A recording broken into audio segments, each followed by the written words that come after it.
జరిగిన రజాకరస్ ఊరు ఏదైనా ప్రతి ఊర్లో చాలా మట్టుకు జరిగిన హిస్టరీ ఇది. హీరోయిన్ క్యారెక్టర్ ఎలా అనిపించింది మీకు? నేను హీరోయిన్ చూడలేదమ్మా, హీరోయిన్ పాత్రను చూశాను. హీరోయిన్ అద్భుతంగా చేసింది. ఆ అమ్మాయికి మంచి బ్రైట్ ఫ్యూచర్ ఉంటుంది. రోషన్ గారు ఎలా అనిపించింది? రోషన్ కూడా అద్భుతంగా చేశాడు. ఇది రెండవ సినిమా అనుకుంటా రోషన్కి.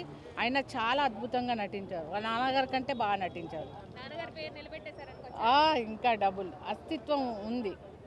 కొంతమంది లాగ్ ఉంది, క్యారెక్టర్ సరిగా లేదు అని చెప్తున్నారు. వాళ్ళకి అంటే మనము ఇప్పుడు ప్రజెంట్ సొసైటీలో ఒక్క నిమిషం రీల్ చూడడానికి కూడా మనకు సమయం లేదు. అందులో మ్యాటర్ అవసరం లేదు. మనకు బొమ్మ కావాలి, అది మనకు నచ్చిందా, కళ్ళకు నచ్చిందా. కళ్ళకు కాదు ఇది నచ్చాల్సింది, మనసుకు నచ్చాలి, హృదయానికి తాకాలి.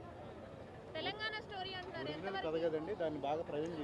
చాలా అద్భుతంగా ప్రజెంట్ చేశాడు అబ్బాయి ప్రదీప్. బాగా ప్రజెంట్ చేశాడు.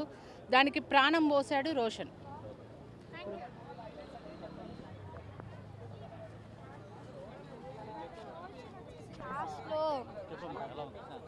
రోషన్ వచ్చేసి లాస్ట్లో